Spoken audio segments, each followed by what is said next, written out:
പ്രിയപ്പെട്ടവരെ, കാവ്യാരാമത്തിലേക്ക് എല്ലാവർക്കും സ്വാഗതം. ഇന്ന് കാവ്യാരാമത്തിൽ ശ്രീമതി സൂസൻ പാലാത്ര എഴുതിയ ദുഃഖത്തിന്റെ കതിരുകൾ എന്ന നോവലിന്റെ 4ാം ഭാഗം.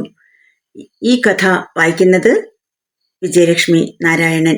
കഥയിലേക്ക് കടക്കുന്നതിന് മുന്നേ ഈ ചാനൽ ഇതുവരെ നിങ്ങൾ സബ്സ്ക്രൈബ് ചെയ്തിട്ടില്ലെങ്കിൽ ദയവായി സബ്സ്ക്രൈബ് ചെയ്യണേ. കഥ ഇഷ്ടപ്പെടുകയാണെങ്കിൽ ലൈക്കും കമന്റും ഷെയറും തന്ന് ഞങ്ങളെ ചേർത്ത് നിർത്തുമല്ലോ അല്ലേ?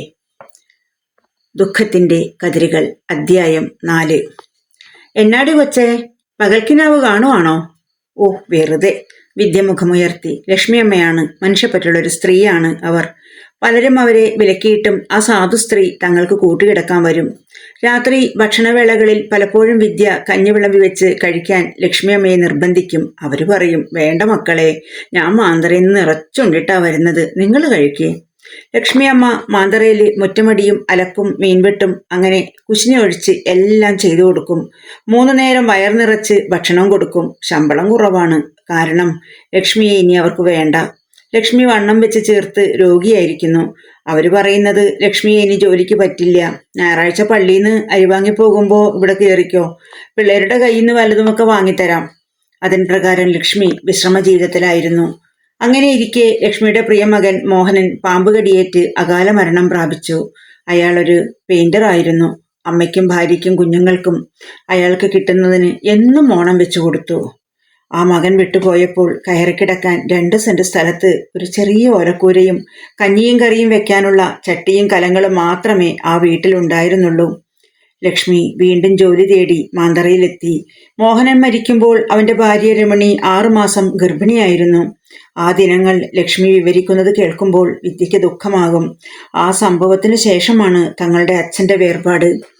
മോഹനന് 3 ആൺമക്കളാണ്. അവർ ആൺകുട്ടികളായതിനാൽ രമണിക്ക് രാത്രി കൂട്ടാവശ്യമില്ല.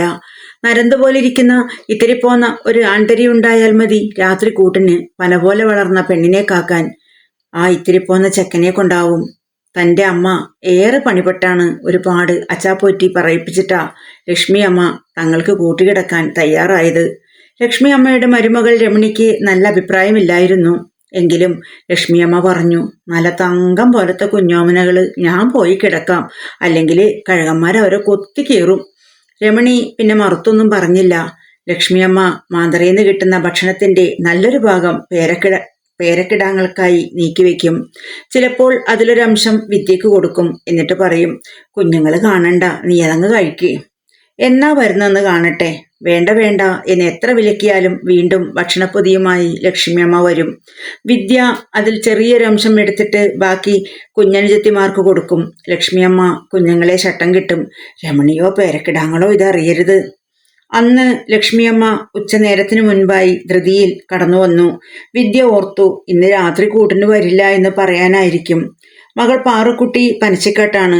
അപൂർവം സന്ദർഭങ്ങളിൽ വിധവയായ പാറുക്കുട്ടിയുടെ വീട്ടിൽ പോയി കിടക്കാറുണ്ട്. എന്റെ ഈശ്വര, ലക്ഷ്മിയമ്മ എങ്ങും പോകല്ലേ. അവരില്ലെങ്കിൽ പിന്നെ തനിക്ക് അകാരണമായ ഭയമാണ്. എന്നാ ലക്ഷ്മിയച്ചി ഈ നേരത്ത്? വിദ്യ ഉദ്യോഗം പ്രകടിപ്പിച്ചു. ലക്ഷ്മിയമ്മ വന്നപാടെ തോളിൽ കിടന്ന തോർത്തുമുണ്ടെടുത്ത് മുഖവും കഴുത്തും അമർത്തി തുടച്ചു. എന്നിട്ട് അത് വരാന്തയിൽ വിരിച്ചിട്ടു. അതിന്മേലിരുന്നു. എന്റെ മക്കളെ, കുടിക്കാൻ ചൂടുള്ള വല്ലതും ഉണ്ടെങ്കിൽ ഇറ്റിങ്ങെടുത്തേ. ഒന്നുമില്ലല്ലോ, ഞാനിപ്പോൾ കടുങ്കാപ്പി അനത്തിത്തരാം. വേണ്ട, കാപ്പിയൊന്നും അനത്തണ്ട.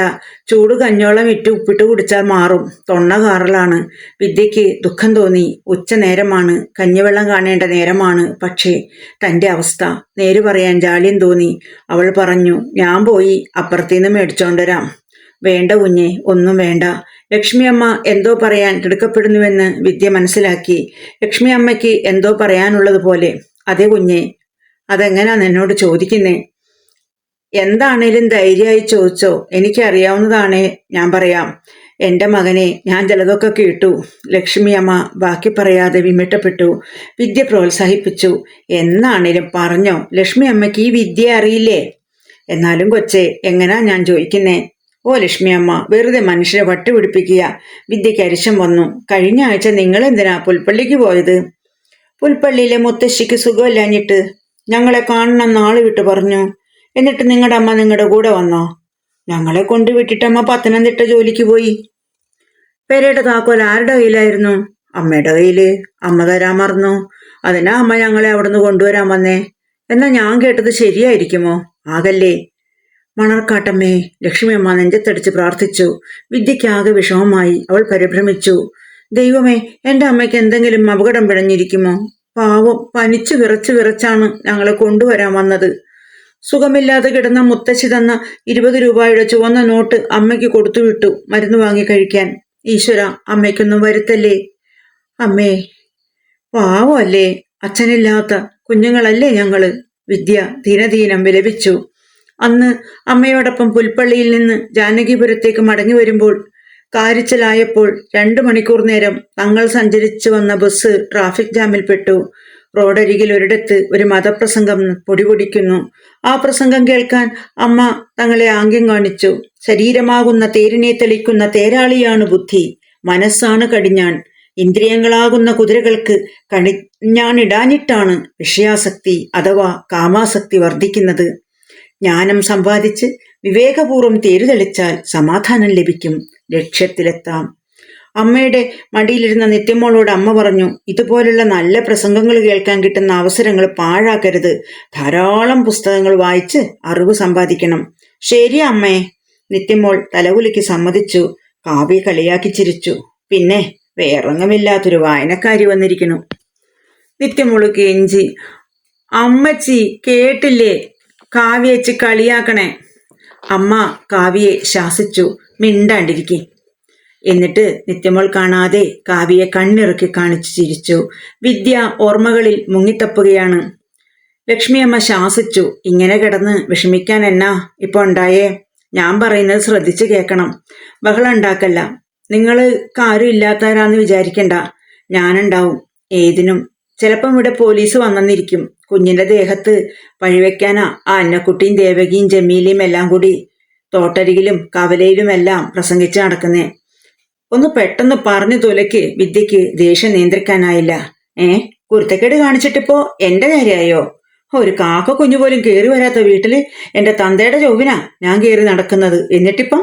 ലക്ഷ്മിയമ്മ തുടർന്നു.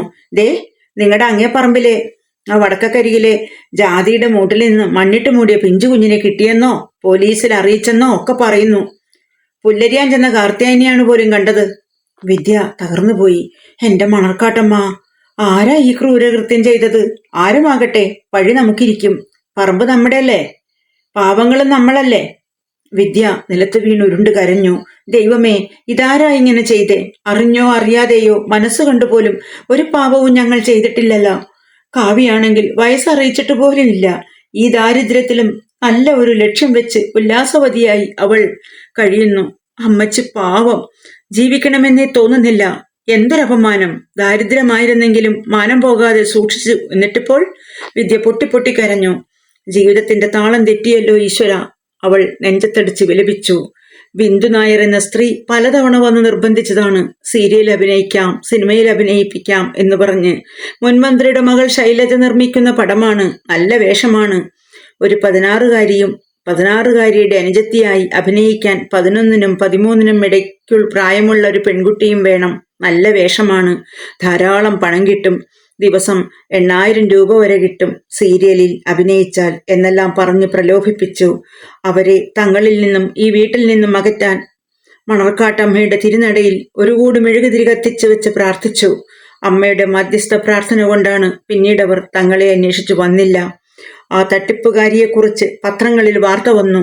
അവർ പെൺകുട്ടികളെ സിനിമയിലേക്കും സീരിയലിലേക്കും പറഞ്ഞ് പ്രലോഭിപ്പിച്ച് നീലചിത്ര നിർമ്മാണത്തിനും പെൺകുട്ടികളെ കൊണ്ടു നടന്ന് കശ്മലന്മാർക്കും ദുഷ്ടന്മാരുമായ കാമവെറിയന്മാർക്കും വിൽക്കുകയായിരുന്നു എന്നും അവരിൽ നിന്നും തന്നെയും അനുജത്തിമാരെയും രക്ഷിച്ച ദൈവം ഈ ദുഃഖഭാരത്തിൽ നിന്ന് തങ്ങളെ തീർച്ചയായും കരകയറ്റും അവൾ ദൈവത്തിന് സ്വയം അർപ്പിച്ചു.